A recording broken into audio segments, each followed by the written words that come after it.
Right, this is about our trip in 2006 to Essakane, to the Festival des Deserts, which is in Mali. I'd started to listen to quite a bit of African music, and I'd sort of been digging around. And it led me to an event in January each year called the Festival des Deserts.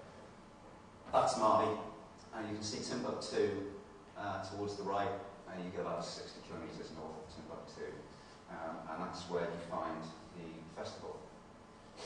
How to get there? Well, I found an operation called Saga Tours, not that Saga Tours. Wired some money to a guy in Bamako, said he was going to meet us at the airport when we arrived. We figured that he probably would turn up at the airport because we still owed him €500 in cash. Sure enough, he did. And so we set off across Mali. It took us 2 days to get to Timbuktu in 4x4s. Had a night in Timbuktu and then headed off to Essakane. That's the end of the road. Still 33k to go till you get to the desert. Those are our tents. The festival is largely for a Western audience. It's largely about music, but for the locals, it's really a Tuareg festival. It's an opportunity for the Tuaregs to meet, to trade, to have meetings, to exchange ideas. The Tuaregs were, still are, basically a nomadic tribe in the southern Sahara. They've been treated by the Malian government somewhat like gypsies get treated in Europe, not very well. They've been pretty much persecuted for years by the Malian government. Many ended up in refugee camps across the border in Mauritania. Famously, one of the bands that you'll see some photos of in a moment, a band called Tinariwen, were born in one of the camps in Mauritania. They tend to be a bit secretive about their history. They don't really talk very much about their activities before the band was formed, save to the knowledge that they were rebels. Some quite important people turned up to the festival.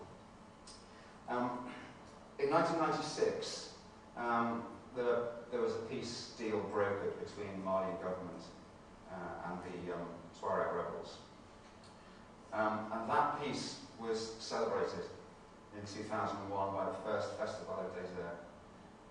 The aim being to demonstrate to the world, I guess, that not all Tuaregs were marauding bandits, and that there was more to their culture than simply running around the place with guns. Essakane was chosen, so it's about 60 kilometres north of Timbuktu. Essakane was chosen because it has water.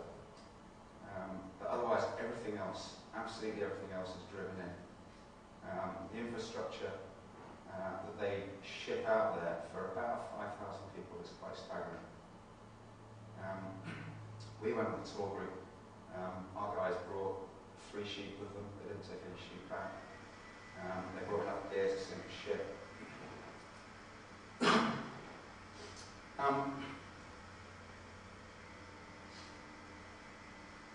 Whilst the festival was recognised obviously as being a Tuareg festival and it's important culturally for the Tuaregs, they also realised that it's important to attract a Western audience. And that's really where the music comes in, and that's what really draws in the tourists. It's 3 days, and the music starts sort of 4 o'clock in the afternoon and goes right through. There's no curfew in the desert. Some of these shots were taken at sort of 2 o'clock, 3 o'clock, I think probably even 4 o'clock in the morning.